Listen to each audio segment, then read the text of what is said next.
Uh, oh. Okay, I'm calling this meeting to order. It's 6:34 p.m., October 29th, and this is a special business meeting. Please rise for the Pledge of Allegiance. Pledge allegiance to the flag of the United States of America and to the republic for which it stands, one nation, under God, indivisible, with liberty and justice for all. The clerk can call the roll. Councilmember Porter, Present. Councilmember Present. Middleton, Councilmember Kavanaugh, Present. Councilmember Dundon, Present. Councilmember Costi, Present. Councilmember Hotchkiss, Present. Council President Matavetsky. Present. Thank you. Thank you. We adjourned the public hearing regarding O24-90, an ordinance adopting the 2025 tax budget, and kept it open since the meeting on October 23rd. And we are continuing that public hearing right now. So if anyone is here to speak on the public hearing regarding O24-90, an ordinance adopting the 2025 tax budget, please come on down and you have 5 minutes.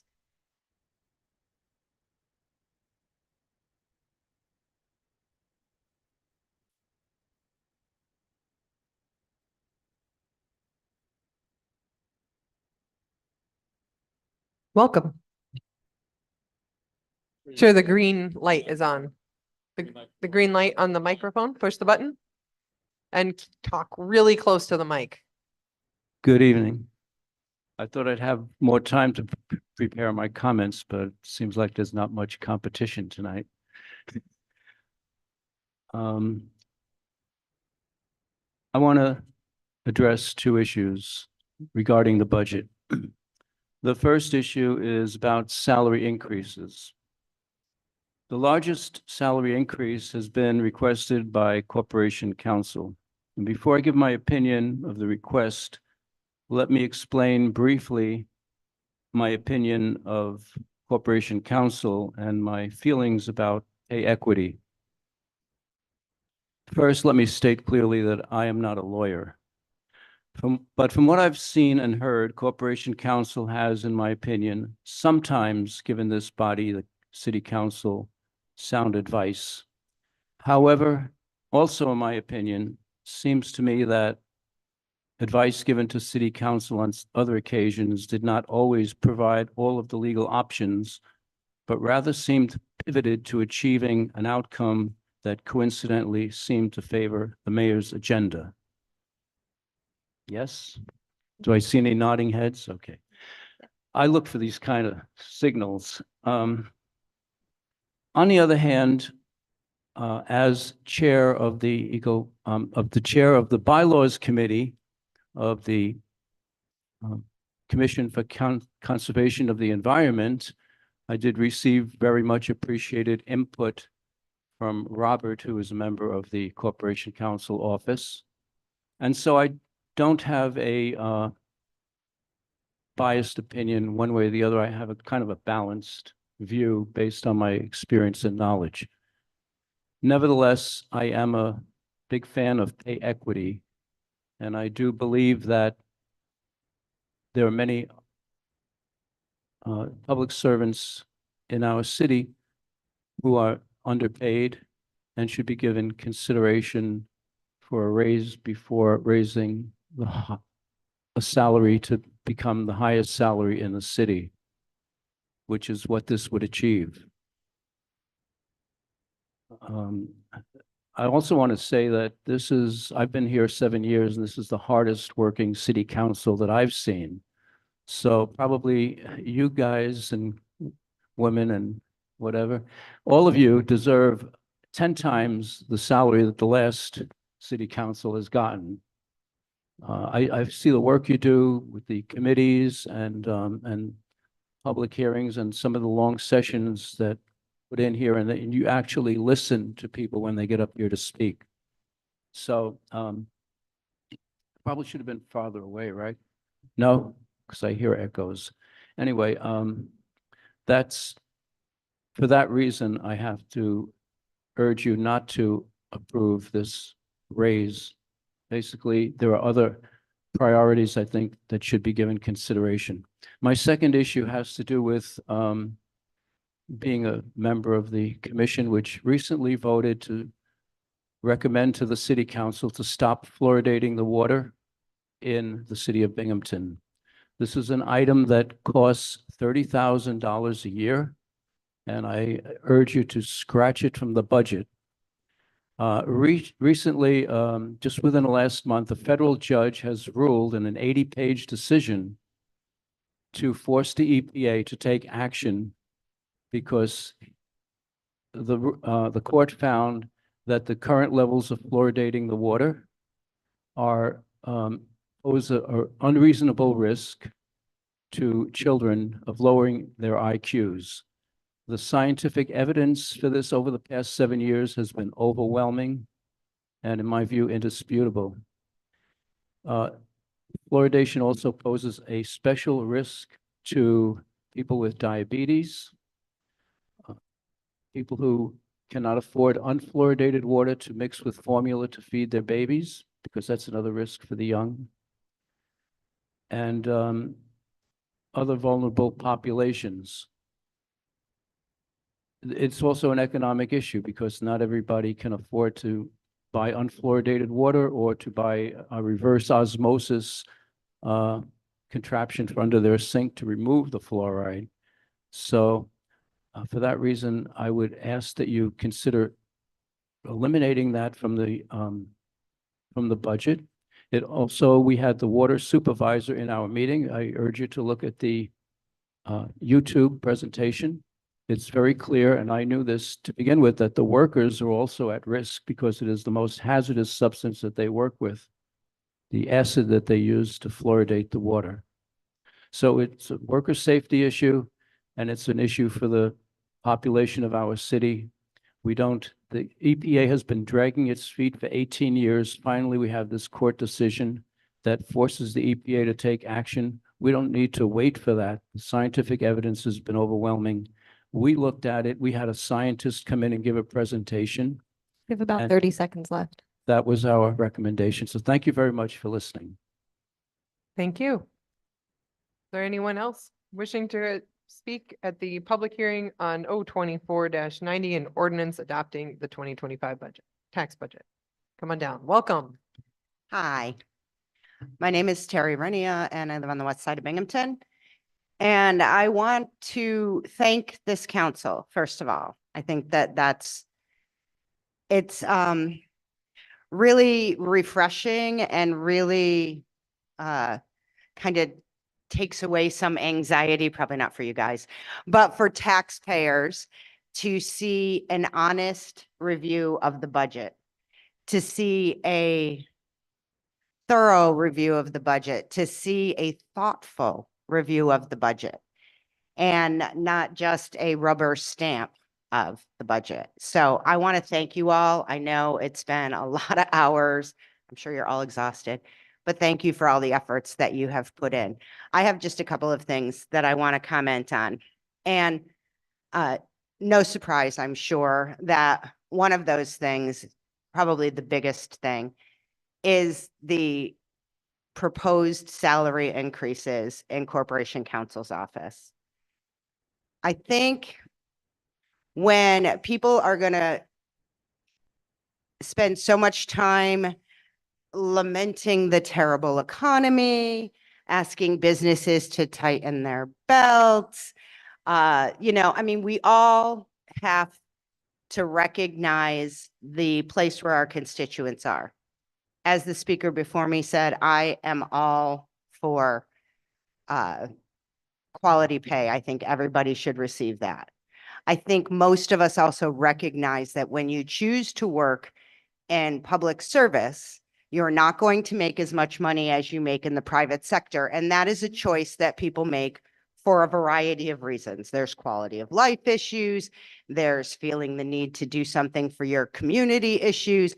There's any number of reasons that folks choose to forego the private sector for the public sector. But when they do that, they consciously understand that they're not going to make the same wages that they would make in the private sector. And the arguments that we could go to the private sector and make more money are 110% true. And when you go to the private sector, particularly in a professional capacity, like an attorney, you know, your firms also own you. And you lose other stuff that you don't necessarily, you know, that quality of life things that you get when you work in the public sector. You're off when your kids are off for a holiday, things like that. So everybody makes a choice. I think when you accept a position at a salary that it's at, and if you can negotiate a better salary at the time of acceptance, good for you, more power to you.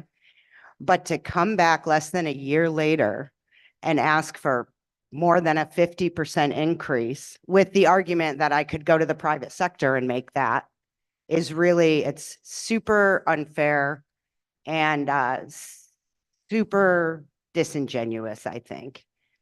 I also think that as this council has done, you've done your due diligence, you've done your research, and you see that, you know, this is definitely the higher end of salaries for positions. In addition to which, if I'm reading things correctly, there's more positions than there was.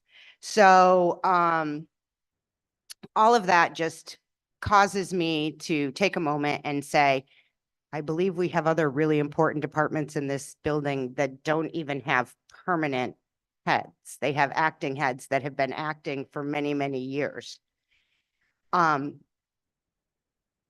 Those positions will continue to be probably underfunded if all of these resources go here. About a minute left. And I have to go, so I'm going to wrap it up. But the final thing I wanted to say, the most important thing was to thank you guys for your hard work. But the final thing that I wanted to say is I know you guys have moved a tremendous amount of money to contingency. And I know that that money is there now with the thought that it can be used for other things, and it certainly can, and that's wonderful.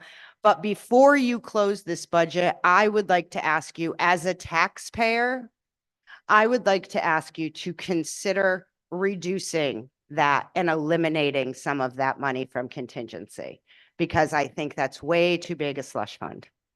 That's my 2 cents. I think that would be the way to have a real impact on the budget. So that's my 2 cents. I hope you'll consider it. And thank you again for all your efforts and all your time. Thank you. Oh. Is there anyone else for the public hearing? I will ask the clerk, do we have any emails?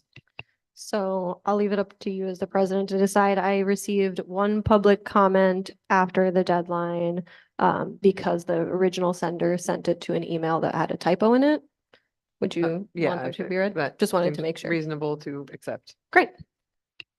So from Nick, Binghamton resident, it has come to my attention, as well as Binghamton City Council's attention, that the mayor is using city funds to support his political agenda.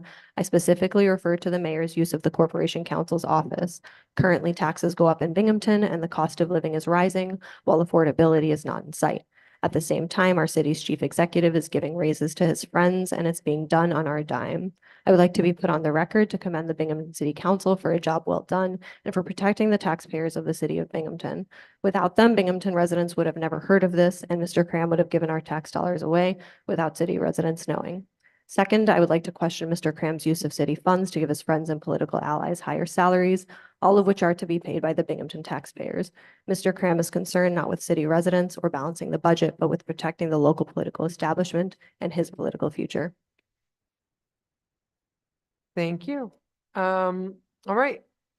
With that, there a motion to close the public hearing? I'll make the motion. Okay, I'll second the motion. motion by Councilman Costi, second by Councilman Dundon. All in favor? Aye. Aye. Any opposed? Okay, thank you. Next we move on to public comment.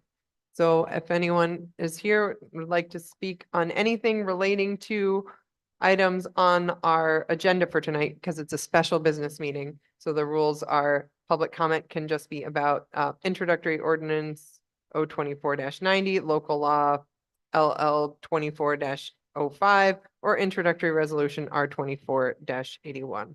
Is anyone wishing to speak on any of those? If not, I'll check with the clerk. Were there any public comments okay, great. So we'll move on to our first read legislation. First, we have introductory ordinance 024-90, an ordinance adopting the 2025 tax budget. I'll hand things over to our finance chair, Councilman Kavanaugh. Good evening. I'd like to motion to pass 024-90, an ordinance adopting the tax budget for the year 2025 as amended. I'll second. Motioned by Councilman Kavanaugh, seconded by Councilman Costi. Discussion.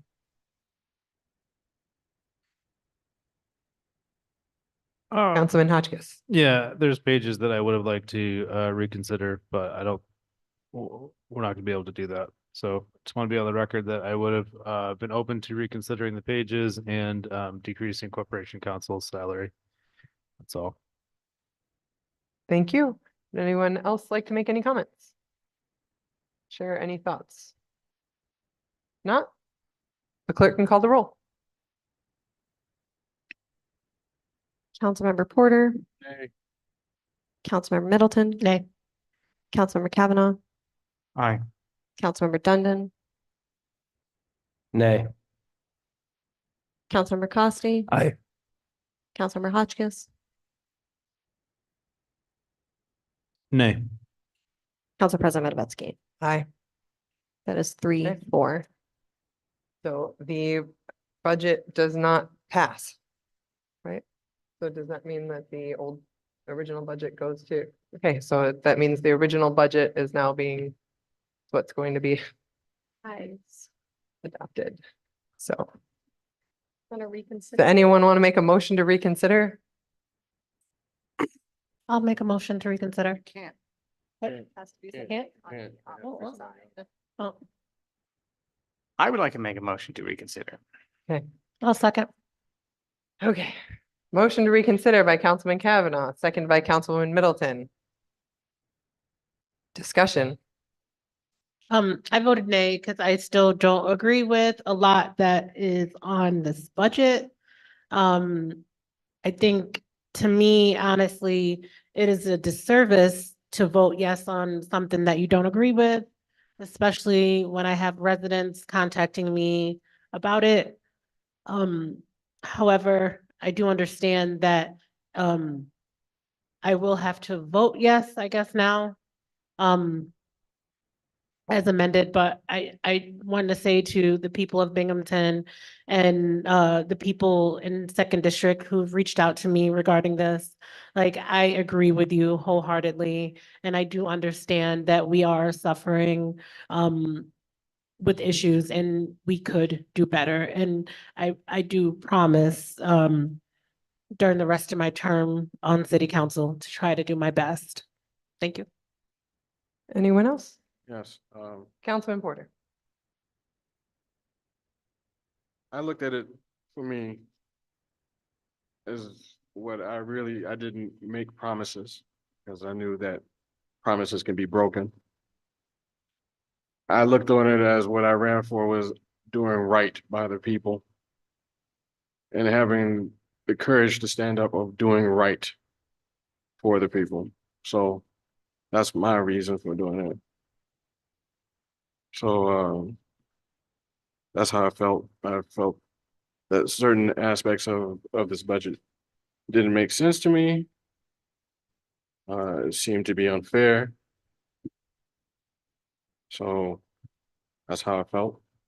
And I just wanted to do right by the people, which is always what I considered. Thank you. Is there anyone else that would like to make comments before we take the vote again? I do. Councilman Dundon. So the reason I voted nay was because one of the council members wanted to open up the pages again, and it didn't seem that we could get the supermajority to do it. And I will never understand the reasoning behind that.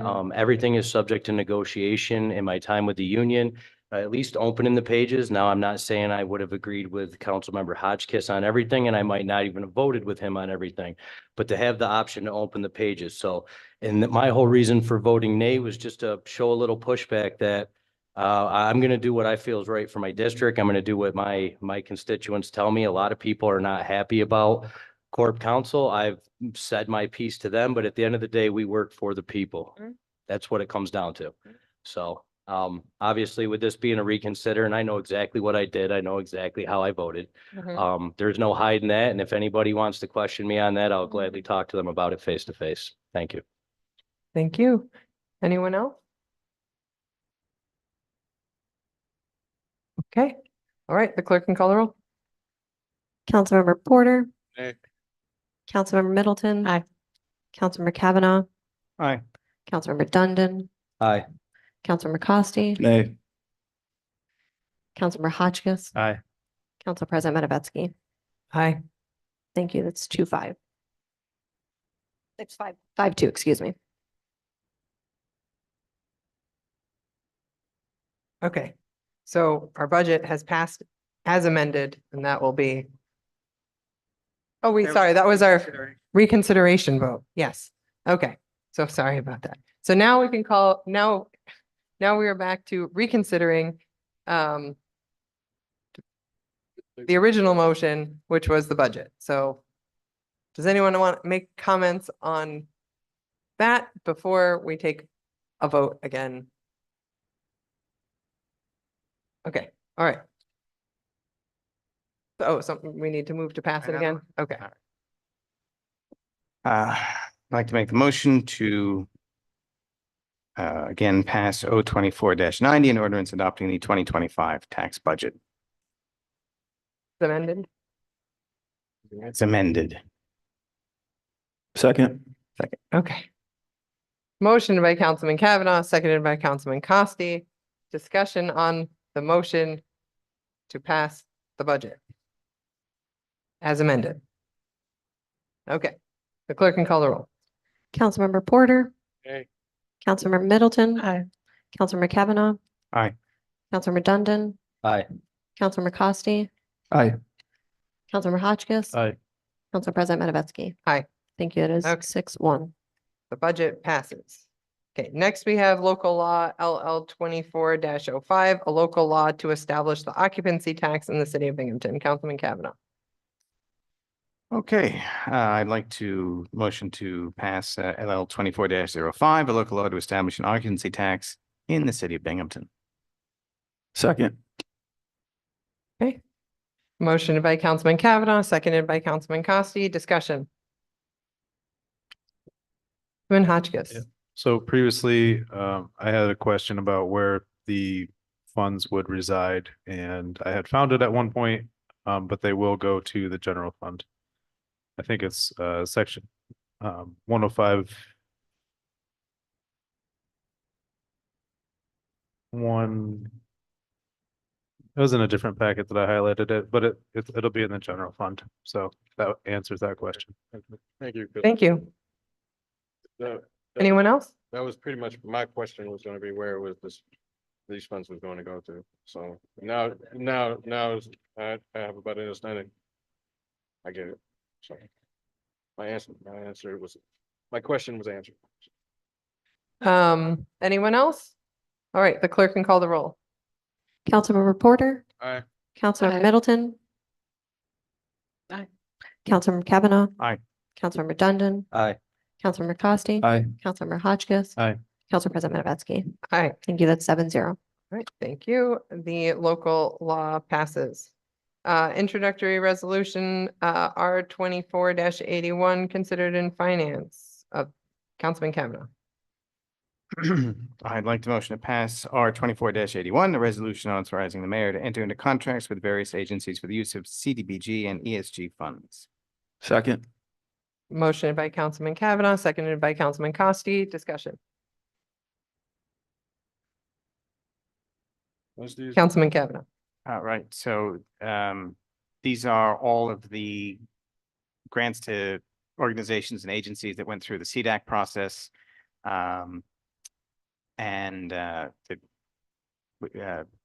our CDAC representatives went through and we approved, and now this is the next step in the progression to get the money out to those agencies, authorize the mayor to enter into those contracts. They are waiting for money, so. And if, okay, so, from my understanding, we had some questions that were out that were responded to on Friday by the deputy mayor. All the questions that people had responded to. I correct me if I'm wrong. I think the questions were mostly on the other HUD related ordinance that had to do with the program income and Okay. an audit that caused that to be moved around. They Okay. just happen to come down at the same time, I think. Okay, But All right. if anyone is, correct me if okay, great. Sounds good. Anyone have anything else they'd like to share on this? I put it on the special business meeting to make sure we get the funding out to the nonprofits that are waiting on it. Didn't want to wait for another business meeting. And the clerk can call the roll. Councilmember Porter,